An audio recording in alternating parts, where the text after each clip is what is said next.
Well, here we are again. It's been storming outside, so I'm not sure how well the video is going to work, but it should still record, and we should be able to get through this.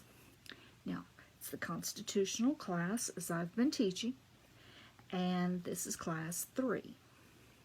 And as I said, the reason I'm not jumping into it is because the framers really had reasons for putting it together. And it is important to go back and listen to why they wanted to do this, which made it so strong. The Constitution of the United States has endured for over 2 centuries. It remains the object of reverence for nearly all Americans and an object of admiration by people around the world. William Gladstone described it in 1878 as the most wonderful work ever struck off at a given time by the brain and purpose of man. He said the Constitution was born in crisis, when the very existence of the new United States was in jeopardy.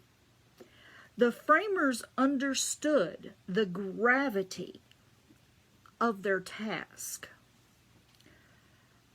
Ultimate authority of a legitimate government depends on consent of a free people.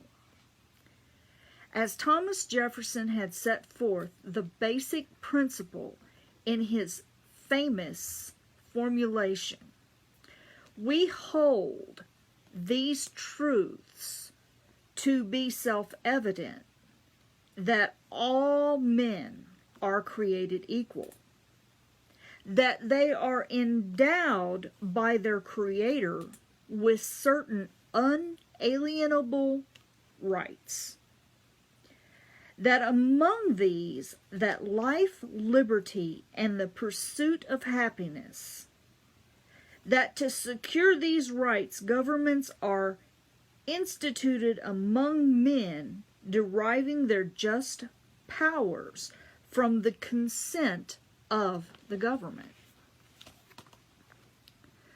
Now, that all men are created equal means that they are equally endowed with unalienable rights. Nature does not single out who it is to govern and who it is to be governed.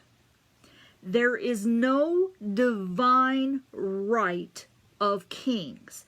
See, the founders had just come through that where they got rid of Britain, and they were very, very careful to make sure that they did not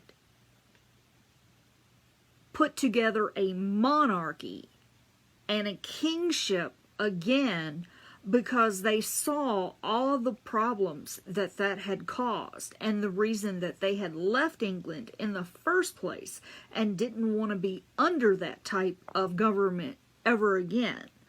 So they were very, very careful in how they worded things, extremely careful, so that one power does not get extreme and complete authority.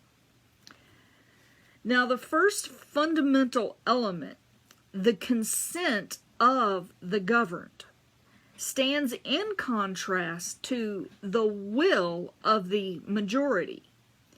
This will of the majority is more current in European democracies. Now, the second fundamental element, as was written in the Federalist number 51, is the concept of checks and balances, as James Madison wrote.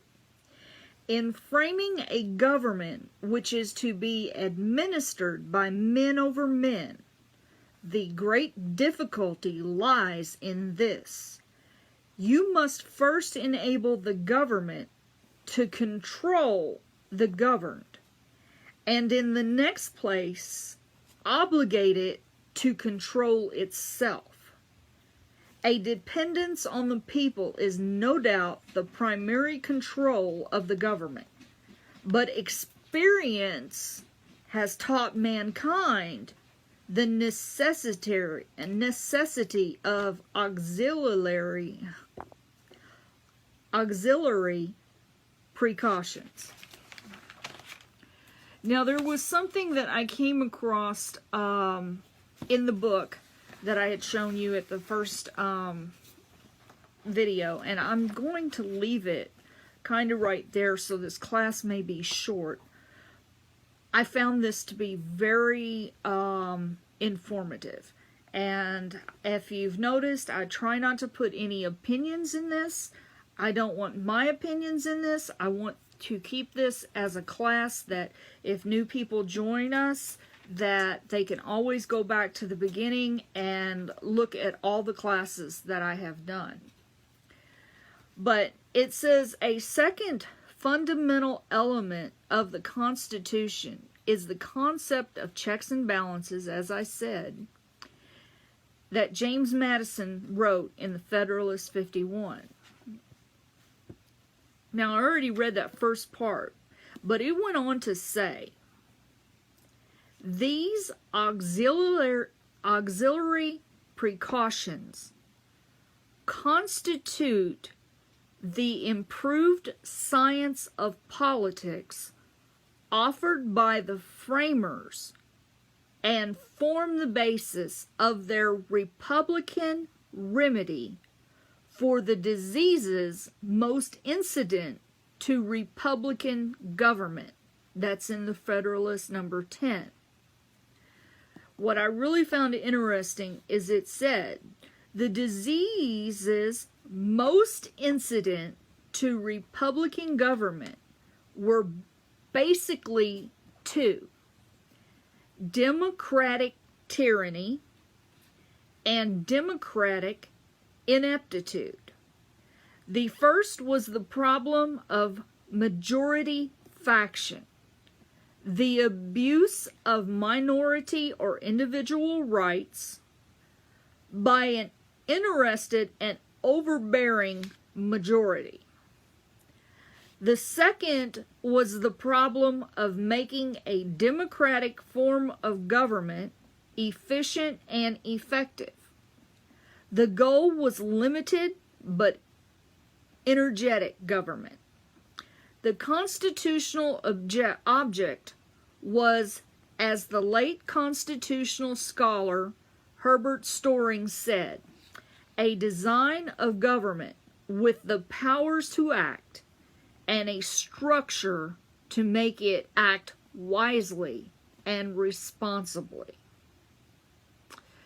That's all I have for you today. I thought that those words was really good to leave at. Like I said, I'm not going to put any bent on that. That came from the Heritage Guide to the Constitution, from this book that I am teaching out of. Like I said, I have like 3-4 books and an internet site. I can't talk, sorry about that.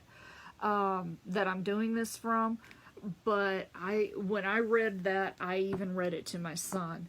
That is all I want to talk about today. Thought that was really important to hear. And I will see you again next week, same time. Bye.